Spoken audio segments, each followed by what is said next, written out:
Why this watch? This watch is a testament to dreams turning to gold, the power of trust, and 1/2 ton of pure poetry. It's seen the rarest of breeds, from a homegrown hero to the queen of dressage and the crowning of a champion. It doesn't just tell time, it tells history. The pocket watch is a timeless, sleek piece of technology that has been innovated over the last few centuries. The watch actually dates back to being made in the 16th century by Peter Henlin, who created the first pocket watch. Now, this watch was actually insanely inaccurate and was mainly used as a social statement by nobility. So, even dating back to its inception, the watch was a fashion statement. Now, in modern day, there are companies such as Apple and Fitbit that have made innovative watches more accessible. But what makes them so different from the company I want to speak about today is that their watches are functional. Companies like Apple and Fitbit brand their watches for the everyday person. They're meant to be an extension of the phone. Like, for example, on an Apple Watch, you can text, you can use a stopwatch, you can even track the miles you've walked. Heck, I have an Apple Watch, and that's one of the reasons why I bought it, was because I wanted to do everything I have on my phone on my little watch. But today, the company I want to talk about holds the roots of what the pocket watch was created for. This company upholds fashion over functionality, and today that company is the Rolex. You can tell by the title of this video.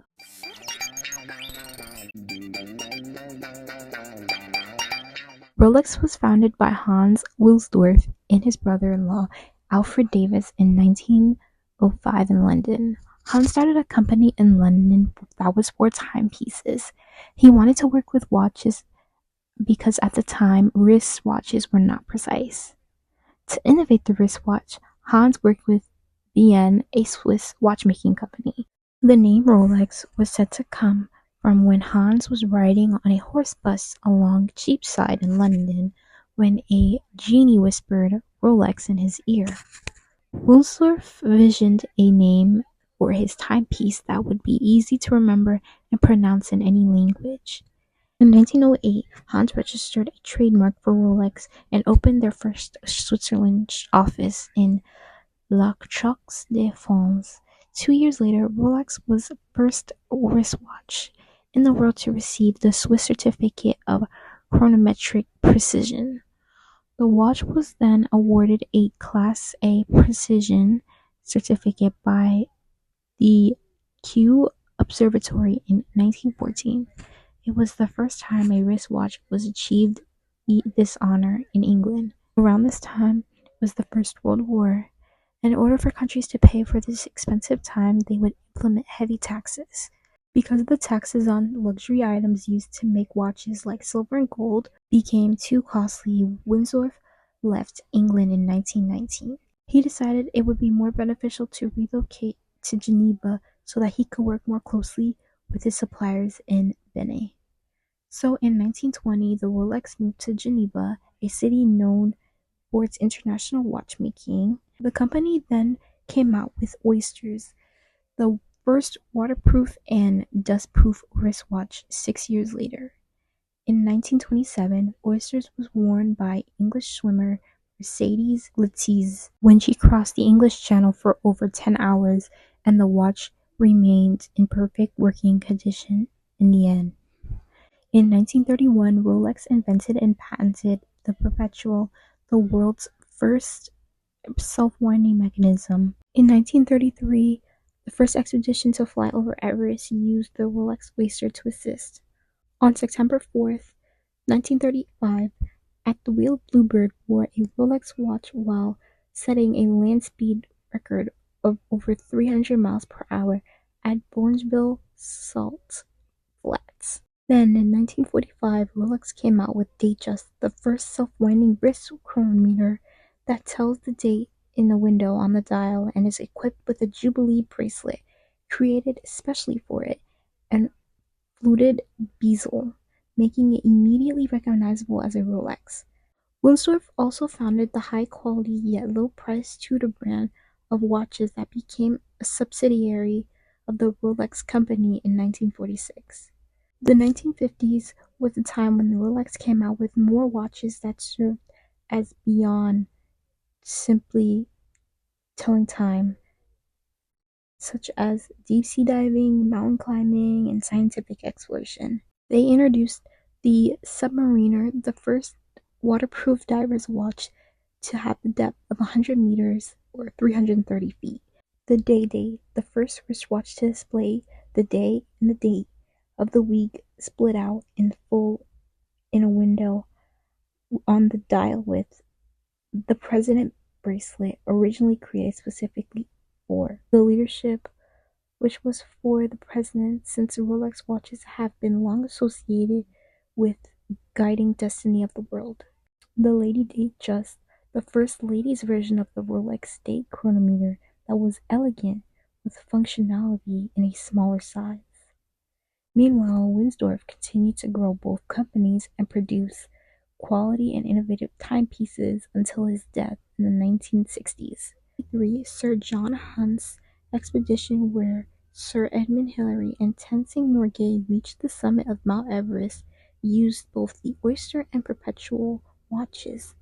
The 1950s was also the era of international traveling. Traveling by air made it possible to go anywhere. An American can go to Europe and vice versa without having to travel by boat, making the journey much faster. Flying by air was also much more lavish and luxurious. The reality is only rich people were able to afford it. In 1954, the GMT Master was designed as a navigation aid for professionals, crisscrossing the globe. It became the official watch of several airlines, and among them was the famous Pan American World Airlines. Visually, it had two-tone bezels, which marked daytime from nighttime hours. Milgauss was introduced in 1956 and was designed to meet the demands of the scientific community and be capable of withstanding magnetic fields of up to 1,000 Gauss. In 1959, Daytona hosts a legendary test of a man and machine. The Rolex 24 at Daytona was used. The 1960s deep-sea special experimental Rolex watch that had been attached to the outside during the historic dive, the Terrestre, successfully descended into the Mariana Trench, the deepest known depression on the Earth's surface. 1963 was known as New Generation Chronograph. The Cosmograph soon gained the name that became the mark of the icon Daytona, designed as the ultimate tool for endurance racing divers. 1967 saw the launch of Sea Dwellers that meets the needs of professional sea divers. The case was equipped with helium and escape valve so that during long decompression phases in hyperbaric chambers, the helium from gas mixtures used could release without risking damage to the watch. 1971, the second Explorer watch, dedicated to polar explorers, speleologists, and all those pushing the boundaries of exploration. The watch featured a distinctive 24-hand and invaluable aid around the poles beneath the ground when you can tell day and night. 1971 was also establishing a relationship between Rolex and Campaign Maritime Day Express. Then in 1971, it was the 50th anniversary of the Oyster, very first watch. After this, rolled out the Sea Dweller 4000. In 2005, Rolex created the Blue Paramoon hairspring, which is crafted from paramagnetic alloy and is 10 times more resistant to shock and transitional hairspring. Historically, the color blue is unique because hairspring has a sign of prestige reserved for only most accurate timepieces. So this means that Rolex is considering itself to be one of the most accurate timepieces. In 2007, the Yachtmaster II was the first watch to be equipped with programmable countdown for featuring a mechanical memory. In 2012, they came out with the Sky Dweller. Then in 2012 again, filmmakers and explorer James Cameron did a historical dive to the deepest part of the world called the Mariana Trench in his submersible. Then in 2013, they introduced the GMT Master II. In 2014, a part of the desire to rethink space continued to strive for timeless pieces. Rolex embraced architecture in the universe. In 2014, as a way to help with the rethinking of space while striving for innovation, Rolex embraced architecture. They introduced the improvement on the day date with a caliber. In 2015, they introduced a new innovative bracelet called the Oyster Flex. In 2017, Rolex launched a Selene moon phase, which had a blue emerald disc on the 6 o'clock ring, which showed a full moon and a new moon.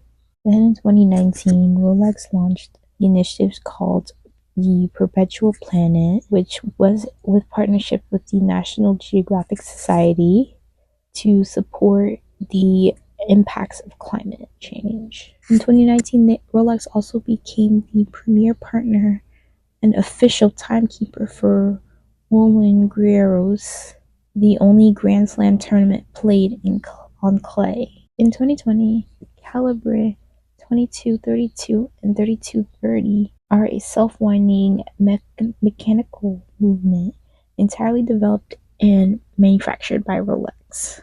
In 2021, Rolex renewed its partnership with PGA of America, becoming the official partner and official timekeeper of its preeminent tournament. Rolex presented a date 40 in 1950. In 2020, they also were inspired for James Cameron for his historic dive at the bottom of the Mariana Trenches in 2012 and created the Oyster Perpetual Deep Sea Challenge. So as we all know that Rolex watches are very expensive. They have been leading in luxury watch manufacturing over the world, producing over 1.5 million watches and having sales of $13 billion in 2020. An iconic watch company. Although they are not the most affordable, it is a staple in luxury watches that will last you a lifetime. Thank you so much. I hope you enjoyed the video. More to come. XOXO. Bye.